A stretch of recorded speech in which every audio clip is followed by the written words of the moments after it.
ada pertanyaan kapan sih sebenarnya kita harus tebang gitu ya, kita harus panen ya kayu. Dalam konsep ini berarti sumber daya hutannya adalah kita ambil manfaatnya berupa kayu ya. Dimana kayu ini kan pertumbuhannya jangkanya panjang ya, tidak seperti mungkin sumber daya alam yang lain yang mungkin bisa selalu kita nikmati hasilnya, tetapi kalau kayu itu membutuhkan waktu yang cukup panjang ya, tidak hanya belasan tahun bahkan sampai puluhan tahun. Jadi ini konsepnya kalau di dalam bisnis adalah konsep bisnis investasi jangka panjang. Kalau di finansial itu kayak emas gitu ya. Jadi tidak kita beli hari ini, terus minggu depan atau bulan depan atau tahun depan kita dapat hasilnya ya. Ini butuh waktu yang lama. Artinya di sana ada faktor pertimbangan lain ya. Tidak hanya kita mempertimbangkan volume optimal gitu ya, volume yang sudah maksimal dari si pohon tersebut, ya, yang konsepnya adalah kita menggunakan MSY, ya, uh, tetapi juga bahwa di sana ada pertimbangan lain, ya, antara lain di dalam modelnya placement itu ya sudah dimasukkan variabel pertimbangan suku bunga misalnya ya. Kemudian selain itu juga direvisi lagi ya dengan cara menginternalisasi pertimbangan faktor modal gitu ya, bahwa tanah ini modal kita untuk melakukan kegiatan kehutanan ya, sehingga konsepnya tidak satu kali tebang ya, tetapi berkali-kali kita lakukan kegiatan budidaya ya. Jadi ditebang, terus dimulai lagi begitu ya, dan seterusnya. Nah, sehingga memang dari konsep manajemen kehutanan kemarin kita sudah belajar juga ya, bahwa ternyata kalau begitu yang namanya kegiatan, apakah pertimbangannya kita mau tebang sekarang atau tebang nanti saja begitu ya, ada variabel-variabel banyak yang mempengaruhi kita yang perlu kita pertimbangkan. Nah, itu akan kita coba bedah satu persatu hari ini. Sebelum sampai kita nunggu saya share screen, ada yang mau tanya nggak terkait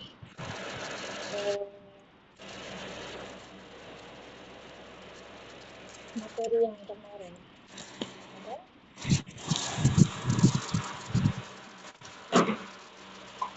Saya kok kadang-kadang gaptek ya, kebanyakan yang dibuka sampai bingung.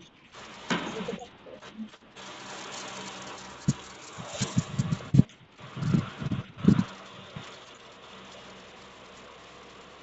Oh, jenisnya saya pakai ini, pakai Google yang lain.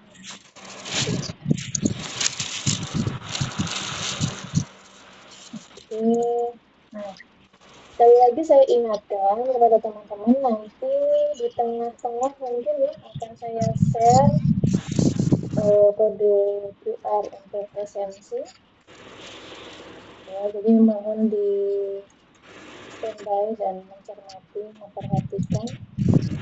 Kemudian kalau teman-teman ada yang kesulitan untuk esensi, ya kalau mungkin ada beberapa yang nggak kebaca ya QR-nya, nanti mohon di screenshot ya kehadiran Anda, bukti kehadiran Anda baru nanti dilaporkan ke melalui PJ ya. Baik, jadi nah ini kebetulan masih pertemuan 5 ya, kalau di kelas C ini di pertemuan kelima sudah dibahas tentang pengaruh variabel ekonomi terhadap konservasi cagar alam. Jadi kalau gambarannya ya dalam kegiatan konservasi contohnya seperti inilah ya, kegiatan kayu ya, tanaman hutan untuk ditebang ya, kayu ya. Saya punya kebun ya, jati gitu ya. Maka kenapa sih masyarakat ini kecenderungannya ya, kalau ada pilihan saya punya lahan sekian hektar untuk ditanam pohon ya, tapi diambil kayunya itu cenderung mencari jenis-jenis pohon yang umurnya tidak lama gitu ya, bisa dipanen. Nah, contohnya kalau pilihannya jati, biasanya masyarakat itu akan mencari jati yang cepat sekali tumbuh gitu ya, dan pilihannya biasanya jati emas. Nah, jati emas ini memang dalam 5 sampai 8 tahun itu sudah bisa dipanen ya, dan harganya itu memang lebih bagus dibanding kayu kalba ya, albasia sama ya. Cuma memang albasia ini biasanya kalau teman-teman kalau tukang gitu ya, yang biasa buat papan-papan tukang gitu ya, itu kayu kalba. Nah, tetapi kalau jati biasanya dibuat kusen ya. Tetapi memang padahal ada alternatif jenis jati lain gitu ya, yang mungkin memang pertumbuhannya agak lambat tetapi dia memiliki nilai yang lebih tinggi. Nah, contohnya yang dipilih oleh perum perhutani ya. Jadi kalau perum perhutani itu jatinya itu umurnya, masa tebangnya ya, masa tebangnya itu umur 30 tahun sampai 60 tahun baru kemudian dapat izin keluar gitu untuk tebang. Nah, padahal kita perbandingkan ya, dalam ukuran yang sama 1 meter kubik itu harganya jauh sekali.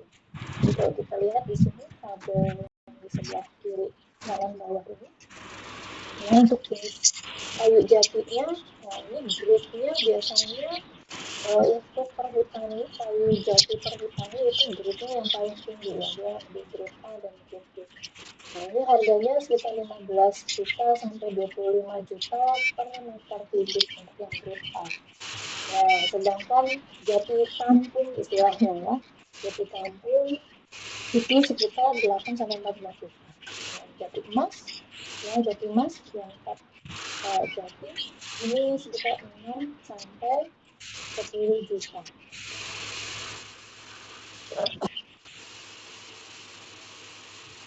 Oke, alhamdulillah.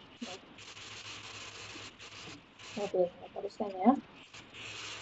Ya, jadi memang jauh gitu ya harganya ya. Nah, kenapa tapi tetap aja mereka pada masyarakat itu lebih prefer ya untuk kemudian eh, memilih kayu-kayu yang umurnya tidak terlalu panjang, kemudian bisa dipanen. Nah, kira-kira kenapa nih pertimbangannya? Ada yang coba ada?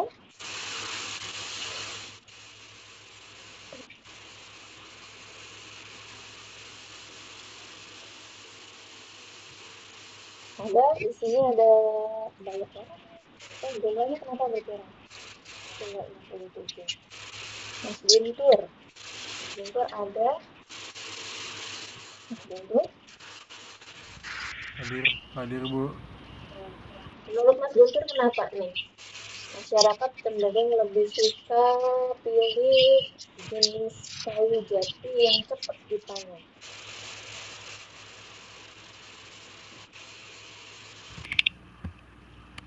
Mohon maaf Bu, kurang dengar kok.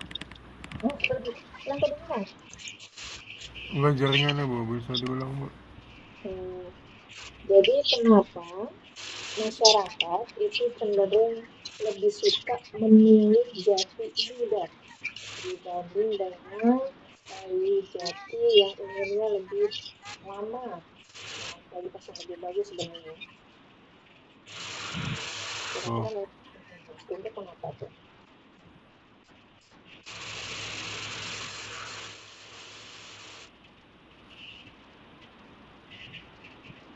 Mbak Anissa Aulia Nafira, bantuin Mas Guntur nggak? Mbak Aulia mana? Ya, Aulia Nafira, ada? Ada? karena ini kali Bu, lebih kuat Bu. Lebih kuat, kan lebih kuat yang perhutani itu, grade-nya grade A. Ya, kenapa kira-kira? Padahal harganya lebih bagus yang jati yang 30 tahun itu ya, baru dipanen.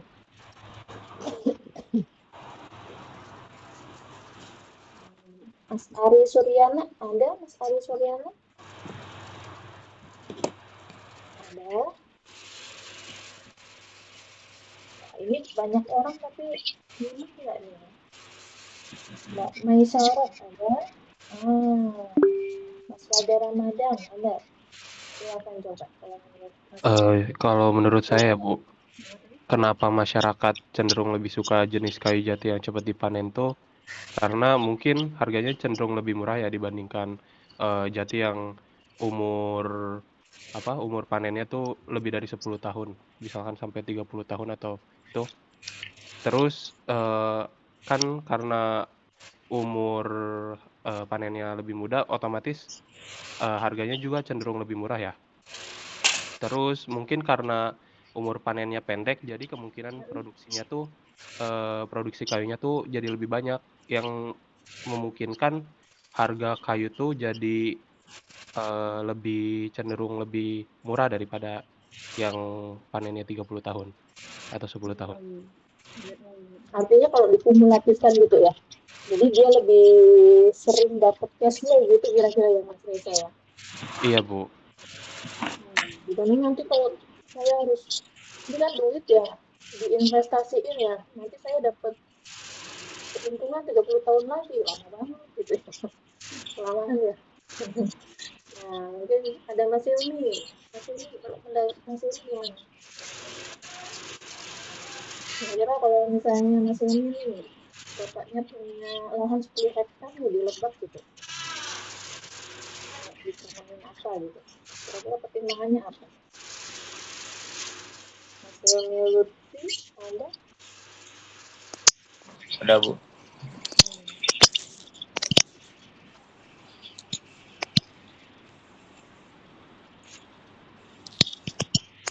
Kalau menurut Mas Ilmi apa?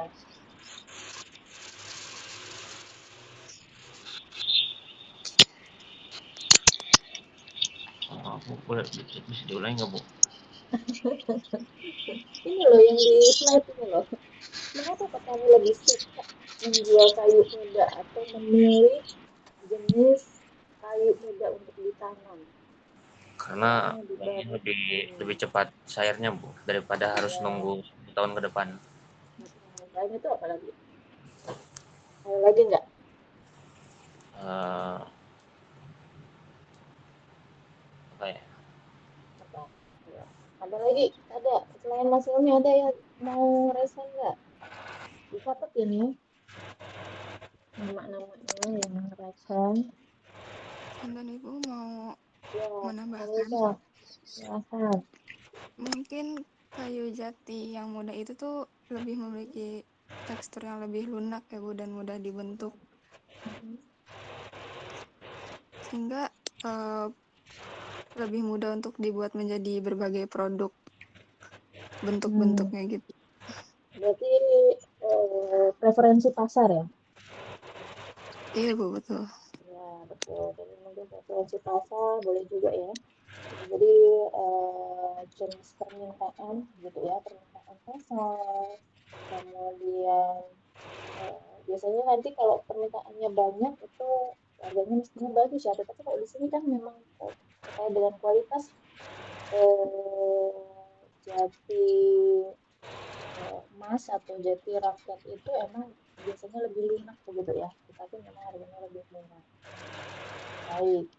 Ada lagi yang lain? Nah, jadi kebanyakan ini menjawab terkait dengan preferensi ya, memang preferensi dari si petaninya ya lebih suka menikmati uang sekarang karena tadi satu karena lebih puas ya saya menikmati uang saat ini dibanding meskipun gede tapi nanti 30 tahun lagi ya kalau saya umurnya panjang begitu kan ya pikirnya kan gitu ya atau kalau misalnya saya tanamnya jati yang nanti dipanen 60 tahun lagi nah, siapa yang nanam siapa yang menikmati kan begitu ya jadi ada variabel-variabel artinya banyak hal yang kemudian dipertimbangkan ya tadi terkait dengan harga kemudian ada pertimbangan ketidakpastian belum tentu nanti saya yang bisa menikmati begitu ya kemudian ada preferensi ya, kepuasan ya, yang pasti berbeda.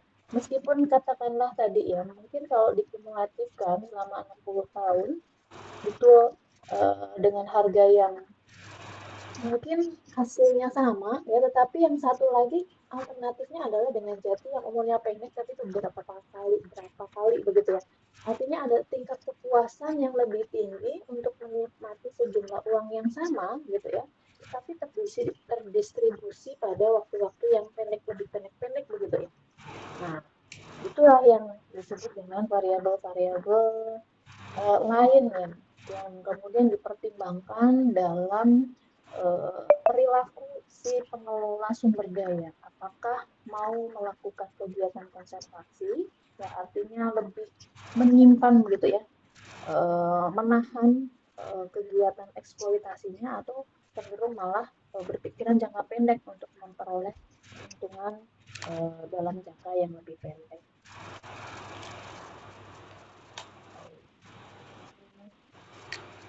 Nah, mungkin kita kembali lagi ingat ya, ini mungkin sudah didiskusikan ya dengan Pak Tatang pada awal perkuliahan sebelum UTS tentang konsep dasar konservasi ya. Intinya bahwa kalau konservasi sumber daya alam adalah strategi pemanfaatan yang bijak ya, agar sumber daya ini tetap tersedia ya, kemudian tetap memberikan hasil yang sama ya. Kalau tadi ya misalnya dapat kali panen itu sekian meter kubik kayu misalnya, atau kemudian dalam sumber daya air ya, debit airnya sama, itu produktivitasnya kalau bisa sama gitu ya, dengan manfaat, artinya nilai keuntungannya sama di masa yang akan datang ya, sekarang dan di masa yang akan datang. Kalau bisa untung terus nih, gimana caranya sumber daya ini tetap memberikan kemanfaatan yang sama saat ini sampai masa yang akan datang. Itu konsep dasar dari konservasi sumber daya alam ya. Jadi prinsipnya adalah kita menjaga keseimbangan ya antara kebutuhan dengan keberlanjutan ekosistem. Kita butuh saat ini gitu ya, apalagi Indonesia lagi dalam pertumbuhan gitu ya, ini menjadi negara berkembang ya, artinya membutuhkan banyak modal. Nah, tetapi dalam pemanfaatan sumber daya alam untuk dijadikan sebagai sumber devisa gitu ya, pemasukan, itu perlu mempertimbangkan keberlanjutan ekosistem. Karena kita butuh sumber daya alam kita tidak hanya saat ini, tetapi juga di masa yang akan datang. Jadi di sini pilihannya adalah antara perilaku yang cenderung konservasi atau perilaku yang cenderung eksploitatif. Dan pilihan ini ya, pilihan apakah kita mau lebih lebih menahan gitu ya kegiatan eksploitasi atau justru ke eksploitasi saat ini, itu dipengaruhi oleh banyak variabel ekonomi. Contoh ya, contoh nih misalnya beberapa sumber daya ya, ada batu bara, ada minyak bumi ya. Ini sebagian besar barang-barang tambang ya. Itu kan harganya itu naik turun. Mungkin teman-teman sering dengar ya, bahwa harga minyak per barel, harga minyak dunia ya, per barel itu sedang naik. Nah, maka kemudian kalau sedang naik ini, kecenderungannya negara-negara penghasil minyak itu akan memproduksi lebih banyak. Itu karena harganya masih bagus. Nah, tetapi begitu harga minyak jatuh, maka yang terjadi adalah orang kemudian akan menahan karena lagi nggak bagus begitu ya. Artinya selain eh, pertimbangan kebutuhan, di sana juga ada variabel harga yang mempengaruhi apakah si produsen, si pemilik sumber daya ini akan eksploitatif atau akan konservasi gitu ya. Dan sebagaimana kita ketahui, jumlah sumber daya itu relatif dari tahun ke tahun itu semakin menurun dengan meningkatnya polusi ya, kemudian meningkatnya kegiatan eksploitasi ya, karena untuk memenuhi kebutuhan industri, untuk kebutuhan pangan ya, terutama didorong oleh adanya peningkatan populasi Ya, jadi populasi meningkat, kebutuhan pangan meningkat, industrinya meningkat. Pada satu saat jika sudah terlewati daya dukung sumber daya alam, itu maka kemudian kegiatan industri kalau sudah nggak ada sumber daya yang bisa dijadikan bahan baku, dia akan turun gitu ya, relatif turun. Artinya nanti akan terjadi kelangkaan yang mengakibatkan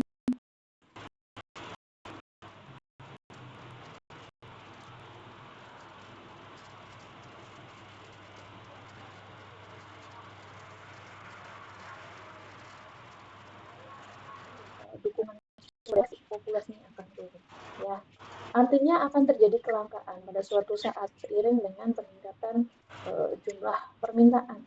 Nah, beberapa produsen itu mengetahui hal itu, ya, sehingga mereka kemudian ada yang memiliki konsep atau prinsip untuk mengkonservasi, untuk mencapai atau memperoleh keuntungan yang paling optimal kapan negara-negara lain sudah tidak memiliki sumber daya hanya sayang begitu ya, maka di situ akan menjadi monopoli ya. Ini contohnya adalah yang dilakukan Rusia ya untuk sumber daya batu bara. Kita tahu Rusia itu kan bentangnya luas banget ya, negaranya, dan kekayaan alamnya luar biasa. Ya, jadi mungkin kemarin yang sempat ramai itu adalah gas gitu ya, pada saat terjadi ketegangan antara Rusia dan negara mana yang perang kemarin ya, Rusia. Nah itu kan negara Eropa itu memboikot Rusia. Nah Rusia balas memboikot apa gasnya gitu ya, gas alamnya, karena memang hampir sebagian besar negara-negara Eropa itu mendapat pasokan gas dari Rusia. Nah artinya dia punya kendali. Demikian juga dengan batu bara. Ya, jadi Indonesia ini merupakan salah satu negara yang punya cadangan cukup besar ya di dunia, tetapi bukan yang paling besar. Justru Rusia lah yang memiliki cadangan batu bara terbesar di dunia. Tetapi mereka mengambil kebijakan untuk tidak mengeksploitasi. Bahkan mereka membeli batu bara dari negara-negara lain, gitu ya. Dan mereka memilih untuk mengkonservasi. Pada suatu saat nanti Indonesia udah nggak punya, kemudian negara-negara pemasok batu bara udah nggak punya, nah baru mereka keluarkan gitu ya. Jadi memang ada pertimbangan lainnya dalam penggunaan sumber daya, apakah mereka akan memilih konservasi atau memilih eksploitasi. Nah, beberapa variabel yang mempengaruhi konservasi sumber daya alam antara lain ada tingkat suku bunga, kemudian ada masalah ketidakpastian, ya. Ini ada risiko dan ketidakpastian ya. Kalau risiko ini biasanya bisa perkirakan ya peluang kejadiannya, sedangkan kalau ketidakpastian tidak bisa ya. Kemudian perpajakan, kebijakan harga, kemudian hak kepemilikan ya, property right, kemudian sistem persewaan, bentuk pasar, dan ketidakstabilan ekonomi. Sebenarnya ada banyak ya variabel ekonomi yang mempengaruhi perilaku apakah akan konservasi atau akan eksploitasi ya. Jadi pemikiran jangka panjang atau jangka pendek. Nah, kita bahas satu persatu ya. Jadi selain 8 ini banyak ya, tetapi di sini kita akan bahas 8 saja. Yang pertama adalah tingkat suku bunga. Ya, mungkin teman-teman yang sudah ikut mata kuliah kelayakan bisnis, studi kelayakan, ini sudah paham ya tentang prinsip time value of money. Ya, di mana uang hari ini lebih berharga daripada uang di masa yang akan datang. Ya, karena ada beberapa aspek. Tadi tingkat kepuasan, ya, menikmati atau menggunakan sejumlah uang hari ini itu akan lebih memuaskan dibanding sejumlah uang yang sama di masa akan datang. Contoh misalnya ada film baru gitu ya. Walaupun filmnya mungkin sama ya, ditonton saat ini sama ditonton bulan depan. Nah, tapi kenapa orang pada sampai antri-antri itu nonton film, launching perdana film apa gitu ya, sampai tiketnya ngantri. Ya kan kepuasannya akan berbeda. Atau mungkin ada sepatu model baru gitu ya. Nah, padahal kalau dipakai ya sama-sama aja ya. Bulan ini sama bulan depan akan sama rasanya, tetapi kepuasannya berbeda. Nah, gitu ya, faktor kepuasan ya. Kemudian kesadaran bahwa yang kedua ya, kesadaran manusia bahwa nilai uang itu semakin hari semakin menurun, apa yang kita sebut sebagai inflasi ya. Ya kan? Kalau dulu 20 sekian tahun, kelihatan tua banget saya beli emas 1 gram ya, untuk bikin cincin kawin gitu ya, itu cukup sepasang itu nggak sampai 2 juta. Nah sekarang untuk 1 gram aja udah 1,8 gitu ya, artinya harga rupiah itu semakin tinggi. Kemudian kesadaran juga bahwa kalau sejumlah uang ya itu diinvestasikan saat ini, nah, mungkin tahun depan sudah berkali lipat gitu ya, karena adanya return yang saya peroleh dari investasi yang saya lakukan hari ini, gitu kan ya. Jadi ada tingkat pengembalian ya, atau berkembang nih uangnya kalau diputar ke bisnis gitu ya. Jadi tadi, nah maka tadi ya bahwa konsep ini kemudian ukuran dari perbedaan ya, tingkat kepuasan, adanya inflasi, adanya sejumlah uang yang lebih banyak di masa akan datang, itu dimanifestasikan dalam konsep suku bunga. Ya, jadi suku bunga adalah ukuran harga biaya cost ya untuk menunda konsumsi sekarang. Jadinya artinya kalau saya tidak bisa mengkonsumsinya saat ini, ada kompensasi loh gitu ya. Karena saya memilih untuk menyimpan ya sejumlah barang jasa gitu ya di masa sekarang dibanding kita konsumsi di masa yang akan datang.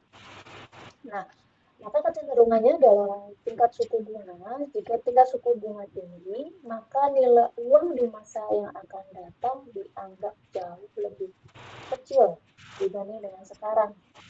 Ya, jadi mungkin ini konsep diskonto. Mungkin teman-teman juga ingat kembali ya, kalau kita menghitung present value, ya present value itu kan rumusnya future value, artinya sejumlah uang di masa yang akan datang, kemudian kalau disekarangkan dikalikan dengan 1 plus I pangkat T gitu ya. I-nya adalah tingkat suku bunga, T-nya adalah jumlah tahun pembungaan. Artinya kalau dibagi ya, seper kan dibagi ya. Jadi kalau future value dibagi dengan tingkat diskonto, semakin tinggi I-nya, ini itu kan pembagi, artinya akan semakin besar tingkat diskontonya. Gitu ya, artinya inflasinya akan lebih cepat biasanya. Ya, sehingga kecenderungannya orang akan memilih mendapat keuntungan secepat mungkin. Ya, jadi gambarannya itu ya. Artinya ini kalau kita perbandingkan ya, tadi mau investasi di kayu misalnya, kita mau buka hutan tanaman industri, itu kan pasti uang gede ya, katakanlah ya. Nah, tetapi ternyata tingkat suku bunga itu lebih tinggi dibanding dengan tingkat pertumbuhan nilai dari kayu. Ya, kalau saya tanam 1 miliar ya untuk yang piring, misalnya untuk izin dan lain sebagainya, saya tanam nih 1 miliar untuk 2 hektar kasia misalnya ya. Nah, ternyata 10 tahun lagi itu nilainya pertumbuhannya hanya sekian persen, katakanlah 10% ya, gitu ya, dalam 10 tahun. Nah, tetapi ternyata tingkat suku bunga di sektor finansial itu lebih tinggi. Ya, katakanlah dalam 1 tahun itu 5%. Nah, 5% kali 10 udah hampir 50%. Ya, artinya akan lebih sangat menguntungkan kalau saya 1 miliarnya disimpan di sektor finansial saja, dalam bentuk deposito dan reksa atau apapun ya, itu lebih tinggi dibanding saya investasi di kayu. Maka kemudian kecenderungannya ya kalau saya sudah terlanjur kayu ya mendingan saya tebang sekarang, pindahkan duitnya ke sektor finansial gitu ya, karena tingkat suku bunganya lebih tinggi. Atau kalau misalnya contohnya misalnya ya untuk kegiatan perikanan. Nah, biasanya alat-alat penangkapan kapalnya, jala, hukapnya gitu ya, ini hasil pinjaman katakanlah, pinjaman lunak dari Kementerian Kelautan misalnya, kan dengan tingkat suku bunga tertentu ya. Nah, kalau tingkat suku bunganya tinggi, artinya cicilannya kan mungkin gede, gitu ya. Artinya kalau cicilannya besar, nah maka saya akan cenderung terpacu untuk memproduksi lebih banyak, nangkap lebih banyak, agar bisa nutup tadi biaya bunga yang makin tinggi. Tetapi kalau biaya bunganya rendah, maka kemudian saya akan lebih santai gitu ya, ya lebih tidak eksploitatif. Karena apa? Cicilannya jadi tidak terlalu tinggi gitu loh. Nah, itu kecenderungannya ya. Jadi tingkat suku bunga itu semakin tinggi tingkat suku bunga, maka biasanya akan mendorong kegiatan yang lebih eksploitatif ya. Kemudian yang kedua adalah masalah resiko dan ketidakpastian. Bedanya apa? Nah, ini udah ada ya di sebelah kiri ya.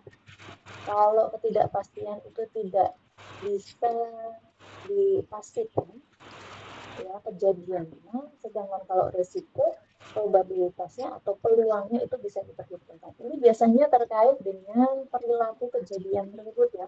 Apakah mengikuti pola tertentu atau tidak. Yang kedua, apakah kita punya cukup data untuk memprediksikan perilaku.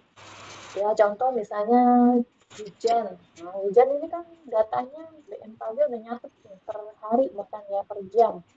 Ya, kemudian perilakunya juga sudah bisa diperkirakan polanya. Maka ini masuknya ke risiko. Ya, kalau hujan, kemudian apalagi musim hujan, musim kering gitu ya. Nah, tapi kalau ketidakpastian itu tidak bisa dijelaskan ya peluang kejadiannya, karena tadi perilakunya yang mungkin tidak diduga, kemudian dia sewaktu-waktu berubah tanpa ada apa, alasan gitu ya, atau juga karena kita tidak mempunyai data yang cukup untuk mempelajari polanya sehingga tak ketemu polanya. Ya, contohnya misalnya harga. Ya, harga beberapa komoditas itu memang ada banyak faktor yang bermain ya, tidak hanya kelimpahan di barang di pasar iya, tetapi ada banyak variabel di sana gitu ya. Jadi harga ini seringkali masuk ke ada ketidakpastian. Ya, jadi semakin tidak pasti, semakin tinggi resikonya, ini orang akan cenderung berpikiran jangka pendek ya. Jadi mumpung harganya bagus, ayo sekarang kita panen. Nah, kalau panennya atau kita jual ya, kalau kita punya stok nggak apa-apa ya. Kalau modelnya kayak kayu gitu misalnya ya, atau barang tambang yang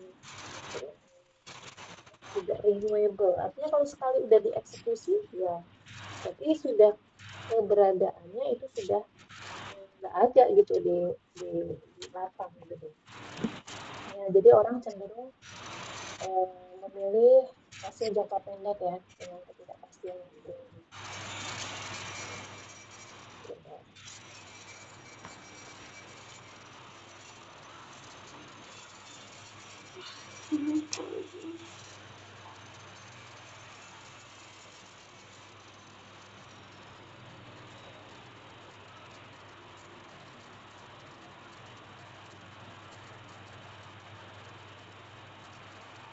Baik, kita lanjutkan ya. Masalah ketidakpastian ya. Jadi semakin tidak pasti, orang akan cenderung tidak mau berspekulasi ya. Ya, cenderung akan memilih hasil jangka pendek ya, dibanding menunggu sesuatu yang kemungkinan bisa lebih buruk lagi. Nah, sehingga memang di sini pemerintah harus memiliki peran yang ambil peran lah ya untuk kemudian menghilangkan risiko dan ketidakpastian ya, yang tadi kalau ketidakpastiannya tinggi ya orang cenderung akan lebih eksploitatif sehingga kerusakan sumber daya ini semakin tidak bisa dicegah ya, agar tadi mengendalikan kegiatan yang bersifat eksploitatif, maka pemerintah ini bisa melakukan beberapa hal. Yang pertama, kalau di dalam konteks pertanian ini bisa menyediakan asuransi pertanian. Ya, ini sih tidak bisa menghilangkan risikonya ya, tetapi minimal mengurangi ya risiko kerugian akibat gagal panen ya. Sehingga dengan adanya kepastian ini nanti petani mau tuh melakukan kegiatan, contohnya melakukan kegiatan yang pertanian lebih konservatif, menggunakan pupuk dengan harga yang lebih tinggi mungkin ya, kemudian melakukan kegiatan terasering ya, mungkin hasilnya tidak akan lebih besar ya dibanding dengan kalau kita nggak konservasi misalnya ya, seperti yang dilakukan di petani-petani lereng-lereng gitu ya. Nah, bisa ya. Kemudian menjamin, yang kedua bisa dengan cara menjamin stabilitas harga ya, harga dasar komoditas maupun misalnya kontrak perikanan ya. Jadi kadang-kadang kita nelayan melaut itu kita nggak tahu ya berapa jumlah yang ditangkap oleh petani secara kumulatif ya. Nah, pelimpahan dari jumlah ikan di katakanlah pelelangan ikan kan akan mempengaruhi harga ikan. Nah, tetapi dengan jaminan kuota katakanlah ya, kontrak perikanan bahwa nelayan A, B, C ini sudah dicatat.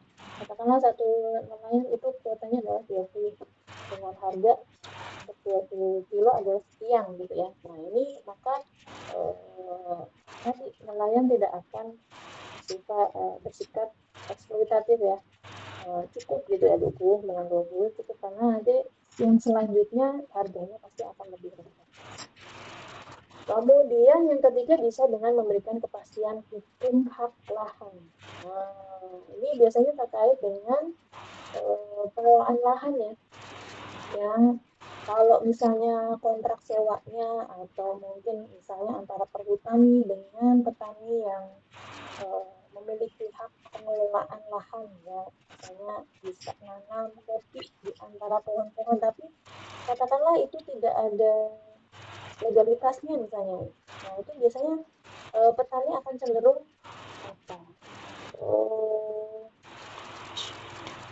tidak mau untuk melakukan kegiatan investasi yang besar karena nggak mesti ya, takutnya saya sudah bikin katakanlah guludan atau kemudian bikin terasering atau memupuk gitu ya, dengan pokoknya lahannya bisa jadi subur dengan menambah bahan organik ya, tapi ternyata belum sempat panen ternyata sudah izinnya dicabut misalnya gitu ya, dibatalkan. Nah, ini kan hal-hal seperti ini akan mendorong petani untuk kemudian malas atau enggan berinvestasi ya dalam kegiatan konservasi. Nah, maka kepastian hukum ya akan hak lahan, hak pengelolaan lahan itu mungkin lebih bisa dipastikan. Kemudian yang ketiga, variabel perpajakan ya, dalam konteks sumber daya alam. Nah, pajak ini ada yang bersifat langsung, ada yang bersifat tidak langsung. Ya, pajak langsung ini pajak yang dikenakan terhadap sumber daya alam secara langsung ya. Ada misalnya berdasarkan jumlah kayu yang ditebang, atau kalau di dalam, maaf ya saya kok ini terus tambang ya, ada royaltinya ya, ada izin penambangannya ya, berdasarkan jumlah bahan tambang yang diperoleh begitu ya. Kemudian ada pajak air permukaan, ada pajak air tanah, ya yang kemarin sempat ribut ya di Aqua ya, antara Gubernur Jawa Barat dengan Aqua di Sukabumi. Nah itu bentuknya adalah pajak langsung. Kemudian ada pajak tidak langsung. Kalau tidak langsung biasanya melalui input atau output dari produksi. Ya, misalnya pajak pupuk, ya ada pajak lahan, PBB, kemudian ada PPN hasil pertanian ya. Nah, kalau di dalam perpajakan ini biasanya kan kalau di dalam kegiatan bisnis masuknya ke biaya ya, menjadi biaya ya. Sehingga memang kalau pajaknya tinggi, maka biaya produksinya meningkat. Nah, kalau produksinya meningkat, maka harga jual juga biasanya akan meningkat. Jadi pajak ini dianggap sebagai koreksi harga, ya akan kejadian internalisasi atau eksternalisasi. Internalisasi dari dampak internalisasi eksternalitas yang terjadi dari perbuatan ekonomi. Ya, jadi kalau pajaknya tinggi, maka harga komoditas itu akan meningkat. Nah, kalau meningkat maka jumlah permintaan itu akan turun. Ya, sehingga biasanya si produsen akan menyesuaikan dengan menurunkan jumlah eksploitasi terhadap sumber daya. Nah, jadi kecenderungannya kalau pajak naik, maka kerusakan sumber daya ini bisa ditahan lah begitu ya. Begitu. Kemudian kebijakan harga. Nah, kebijakan harga tadi ya, penetapan harga ini komponennya sebenarnya tidak hanya harga dasar saja ya, tetapi tadi ada subsidi. Kalau subsidi ini kebalikan dari pajak ya. Kalau pajak itu meningkatkan harga, yang meningkatkan biaya, kalau subsidi itu kan sebaliknya. Ya, kemudian ada komponen kenaikan harga melalui pajak tadi ya, atau levy istilahnya. Kemudian ada harga bayangan.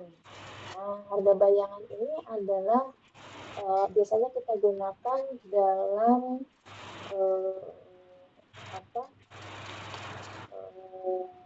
analisis biaya manfaat ya, untuk kemudian menghitung berapa sebenarnya nilai sumber daya ya berdasarkan kemanfaatan sosial ya, manfaat sosial bukan profit tetapi benefit begitu ya. Ya, karena memang di dalam pengelolaan sumber daya alam ini pemelekatan jasa ekologis terutama ya, biasanya akan sangat sulit dimonetarisasi. Ya, dalam sebuah sumber daya, katakan seperti hutan misalnya. Hutan kalau secara komersial itu hanya bisa dinilai berdasarkan komoditas, barang, dan jasa yang bisa diperjualbelikan. Misalnya hutan ini menghasilkan kayu ya, menghasilkan apalagi rotan, kemudian hasil-hasil hutan yang memang ada pasarnya ya, mungkin flora fauna yang bisa diperjualbelikan, kemudian apalagi air misalnya ya, karena dia sebagai resapan air menghasilkan debit air yang lebih tinggi. Nah ini ada pasarnya gitu ya, air, flora fauna. Nah tapi kalau misalnya kayak keindahan alam, kemudian fungsinya sebagai paru-paru dunia menghasilkan oksigen, sebagai penjerat karbon, itu gimana cara ngitungnya? Nah, ini kita bisa pakai harga bayangan ya, shadow price ya. Ini untuk membantu terutama pengambil kebijakan dalam menilai value dari sebuah sumber daya. Nah, ini akan kita pelajari nanti di pertemuan keberapa ya? Mungkin minggu depan ya, atau minggu depannya lagi ya. Analisis biaya manfaat ya. Jadi ada valuasi untuk barang dan jasa yang non pasar gitu ya. Nah, artinya intinya bahwa harga rendah ya, kalau harga sumber daya itu terlalu dinilai terlalu rendah, biasanya sumber daya akan relatif cepat habis. Nah, jadi diperlukan kesesuaian harga ya, jadi tidak terlalu murah sehingga orang relatif merasa menghambur-hamburkan gitu ya, tetapi juga tidak terlalu mahal, sehingga ini membuat perekonomian itu menjadi melambat begitu ya, sehingga sumber daya alam ini bisa tetap dilestarikan. Jadi kebijakan harga ini memang harus dirancang ya untuk menyelaraskan kepentingan ekonomi dengan keberlanjutan sumber daya yang melalui subsidi, pajak, penetapan harga dasar maupun dengan penilaian jasa-jasa ekologis terutama ya, jadi harga tayangan analisis biaya. Kemudian yang kelima adalah property right. Ya, jadi property right ini terkait dengan sifat sumber daya alam yang sebagian besar bersifat open access. Ya, jadi open access ini sebenarnya merupakan sumber daya yang tidak jelas kepemilikannya, ya, atau tidak punya siapa-siapa, seperti udara gitu ya. Udara ini siapa yang punya? Negara bukan, pribadi apalagi bukan gitu ya. Nah, sehingga karena open access ini, maka kecenderungannya orang akan berlomba-lomba overuse ya, sehingga berlebihan ya, udara ini buat tempat membuang segala macam yang ingin dibuang ya, apapun itu, suara, gas gitu ya, limbah dan lain sebagainya gitu ya, contoh. Nah, sehingga karena kepemilikannya tidak jelas, mestinya semakin jelas kepemilikannya ya, penetapannya, penegakannya ini milik siapa, dilekatkan pada entah itu institusi, entah itu komunitas, entah itu perorangan gitu ya, maka sehingga tadi yang pemilik sumber daya inilah yang memiliki kewenangan untuk mengelola dan memiliki tanggung jawab jika sumber daya ini mengalami kerusakan gitu ya. Jadi lebih bisa dipertanggungjawabkan ya. Semakin jelas kepemilikannya, maka konservasi akan lebih dimungkinkan ya. Kemudian hak kepemilikan yang tidak jelas tadi ya, itu cenderungnya akan open access ya, mengalami eksploitasi yang berlebihan atau yang kita sebut fenomena tragedy of the common, ini yang sudah disampaikan oleh Herald Hagen ya pada tahun 68. Ya, ini fenomenanya mungkin teman-teman di Common Pool Resource kemarin sudah dibahas ya, bahwa memang kecenderungannya untuk Common Pool Resource ini sifatnya kan ada kepersaingan ya dalam pemanfaatannya.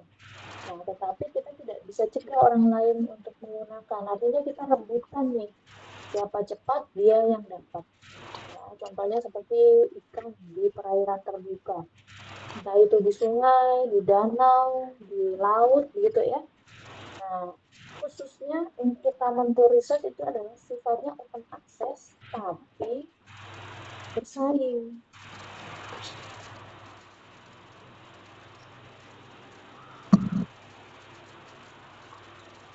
Berkurang bagi kita ya, sehingga ya tadi rebutan ya, sebelum digunakan orang lain ya saya duluan gitu ya, sehingga tadi kecenderungannya akan overuse.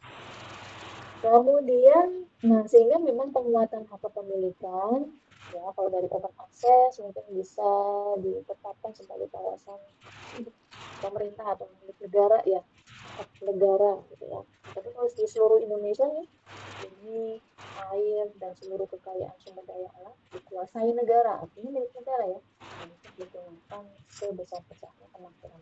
Tapi masalahnya, state property jika tidak diiringi dengan pengendalian yang ketat, itu juga jatuhnya akhirnya jadi open access juga ya, karena milik pemerintah tanpa pengawasan, artinya setiap warga negara yang merasa warga negara Indonesia merasa ini milik negara, saya warga negara Indonesia gitu ya. Jadi seringkali memang karena biaya tadi ya untuk kemudian mencegah orang lain itu sangat tinggi pengawasannya, maka kemudian aset properti ini bisa dilimpahkan ke misalnya ya komunitas adat atau pengelolaan. Maka biasanya untuk lahan-lahan milik adat ya Baduy, kemudian mungkin kalau di Kalimantan atau Sumatera ada beberapa suku-suku ya. Nah ini bisa ini milik negara tetapi dalam pengelolaan masyarakat adat apa gitu ya, dan itu harus ada pengakuan dari pemerintah bahwa kawasan ini memang kawasan yang kemudian hak pengelolaannya ada di masyarakat adat tertentu. Nah ini untuk menghindari adanya konflik ya dengan perusahaan-perusahaan besar yang biasanya izinnya langsung ke pemerintah tidak aware gitu ya, karena memang tidak ada hitam di atas putihnya ini bahwa kawasan ini adalah milik adat. Makanya seringkali memang ya kawasan masyarakat adat itu dilepaskan hak pengelolaannya kepada pihak swasta karena itu tadi legalitasnya ya. Jadi itu penting. Nah kemudian lebih ini lagi bagus lagi ke private ya. Private ini bisa individu, bisa swasta gitu ya. Nah, ini akan lebih kuat lagi ya. Tapi kita kalau ke keadilan ya taman properti itu juga penting. Nah sehingga memang tadi ya bahwa penguatan hak kepemilikan ya itu menjadi sangat penting sebagai prasyarat untuk kebijakan yang lebih konservatif yang lebih efektif. Nah ini mungkin presensi untuk teman-teman bisa di screenshot ya. Yang sebelah kiri untuk kelas 5A, yang di sebelah kanan untuk kelas 5S. Ini tidak berlaku lagi setelah perkuliahan selesai.